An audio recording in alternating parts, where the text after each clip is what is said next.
Hi mga patatas! I'm Isay and you're watching my channel. At kung bago ka lang sa channel na to, don't forget to give me a thumbs up, subscribe, and click the notification bell. And don't forget to share this video. At kung katulad ko nararamdaman mo na unti-unti pagkagutom. Ano pa yung tinatunga-tunga mo dyan? Sama mo ako mag-makeup. So today, tuturuan ko kayo kung paano mag-makeup ng fierce look. Ganun. Red fierce look. So medyo mapula tayo ngayon. Yung kailangan magkukulay singit tayo. So, I'll be fixing myself, prepping my skin, and I'll be back.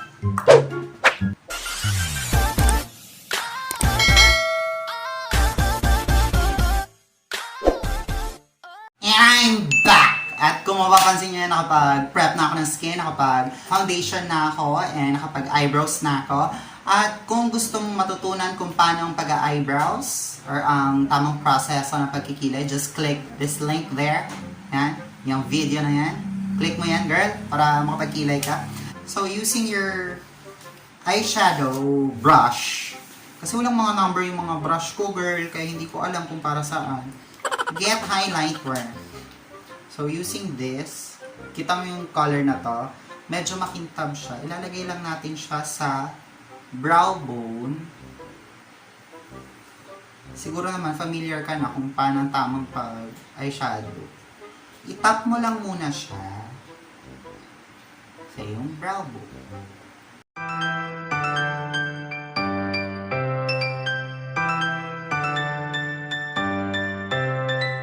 After mo mailagay ang highlight na yan, na medyo rose gold or basta yung shimmer, from your palette, so kung familiar na kayo kakapanood ng videos ko, ito pa rin yung palette na ginagamit ko. Just to show you guys na with just one palette, you can do many looks as long as creative kayo. So from your palette, get sabi ng sex bomb. So get a shade like this, itong shade na ito. Tap. Silagay mo lang siya dito sa iyong crease.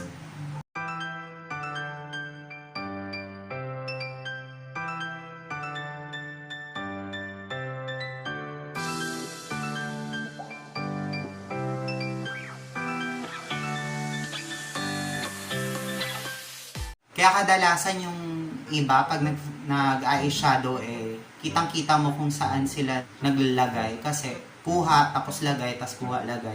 Or minsan naman, pagkakuha, biniblend na, ang ending, naghahalo-halo yung kulay, hindi nakikita yung transition ng color.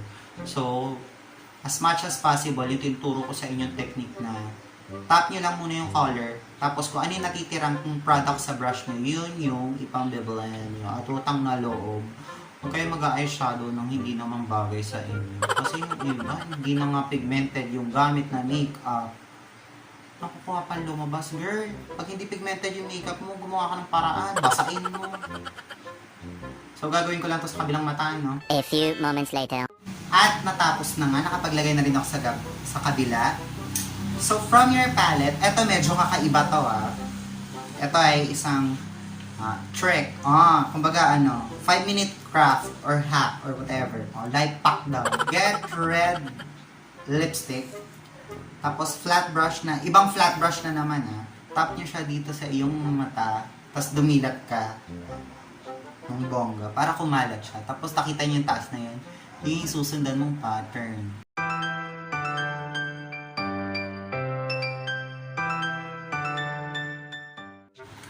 Dahil pigmented ang lipstick, kuha ka lang na minsanan tapos yun na yung i-blend mo ng maayos. Pero yan, siguraduhin mo lang kumalat. Diba na ilagay mo na? From your palette, go back to the same shade na ginamit mo. Ganun lang kasimple. Balik ka lang, tapos ipapat mo lang siya ulit dun sa nilagay mong bagong color. So dahil basa siya, tap ka lang. Nailagay mo na. Ngayon yung harsh lines na yan ang i-blend out mo sa pamamagitan ng mga natirang product sa brush mo. So, kung mapapansin mo, iisang color lang na eyeshadow ang ginamit natin pero nagkaroon na siya ng dimension. Nagkaroon siya ng dimension. Yeah. So, gagawin mo lang din yan sa kabilang mata. Using the same shade of your eyeshadow, pero syempre hindi nakasama yung lipstick. Get that same shade in a smaller brush. Ilalagay mo naman yan sa iyong lower lash line.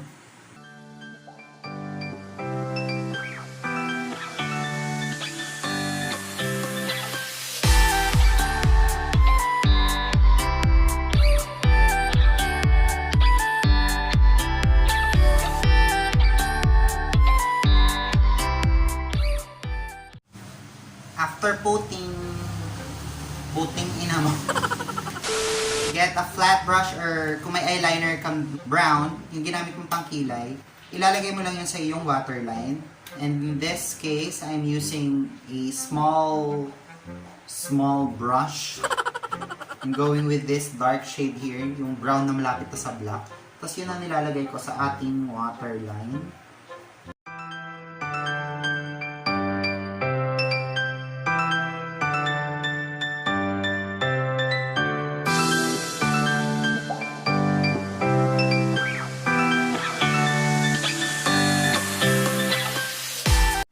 At ayan na nga, nailagay mo na nga dyan sa loob.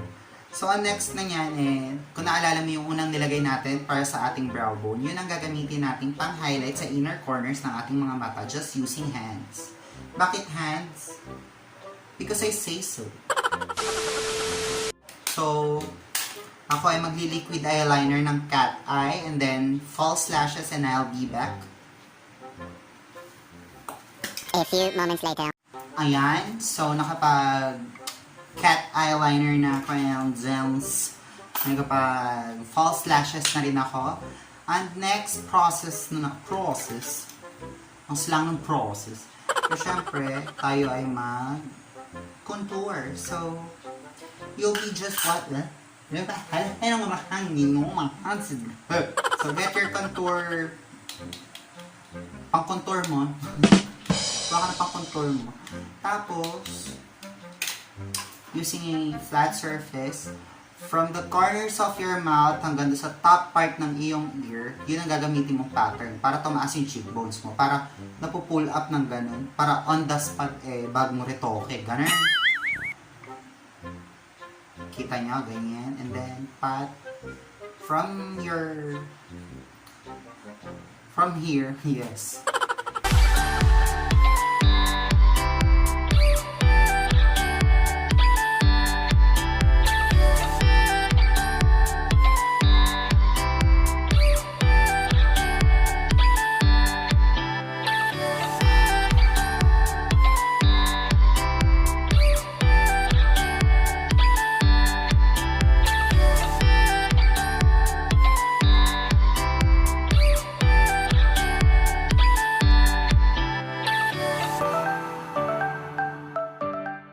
So, from there, nakapag-contour ka na. Dahil medyo hard tayo sa mata, ang gagamitin natin ngayong highlighter or blush.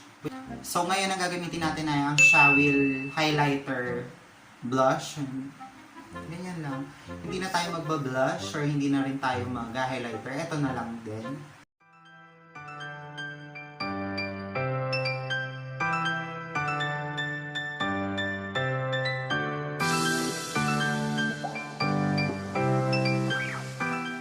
Syempre, punta na tayo sa pagli-lipstick. Gusto ko mag-nude ngayon. Kasi maganda tignan ng nude. Lahat ng nakahubad magandang tignan. So, lipstick lang.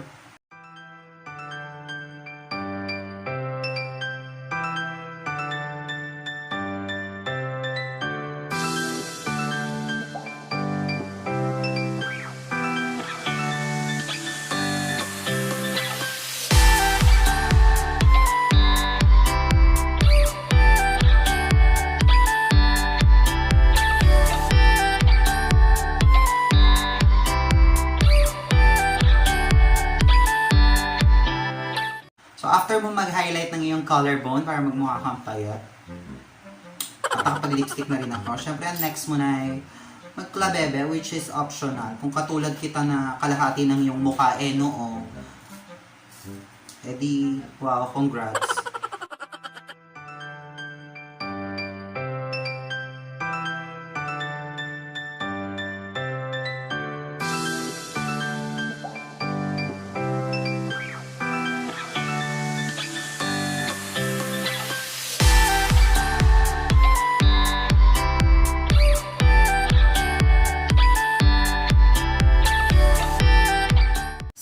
biniblend out ko na lang ang aking claveve para hindi masyadong mahalatang nagtatakip ako ng noo. Ta-timelapse ko na to or babalik na lang ako after ko i-blend out to at aayusin ko ang aking hair. And you'll see the final product. Kabod!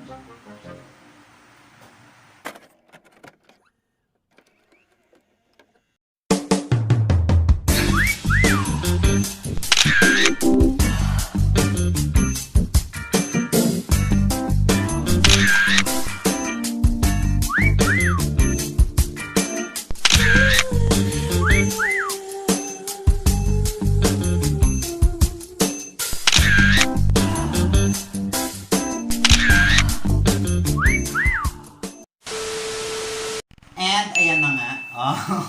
Kala mo talaga totoong sexy si bakla. I hope you like this look. Ito yung mga look na kabit. Yung sorry, ikabe siya. First time ko mag-ganito. Bagay sa akin.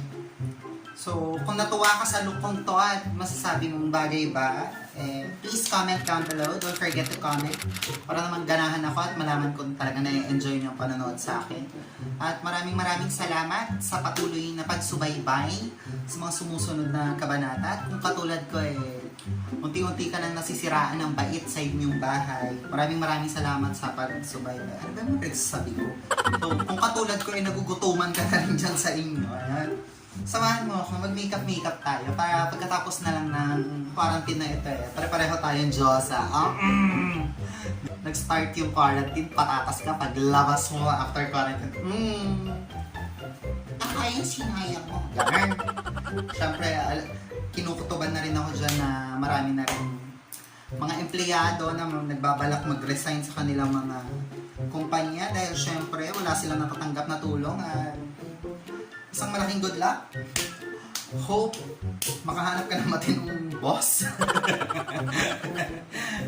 Bato-bato sa langit, tamaan, tsaka. So maraming salamat sa lahat ng nanood. Don't forget to give me a thumbs up, subscribe to this channel, and click the notification bell para sa mga susunod pang video, and share mo na rin para maraming makapanood. At don't forget to stay pretty and be happy. So, bye!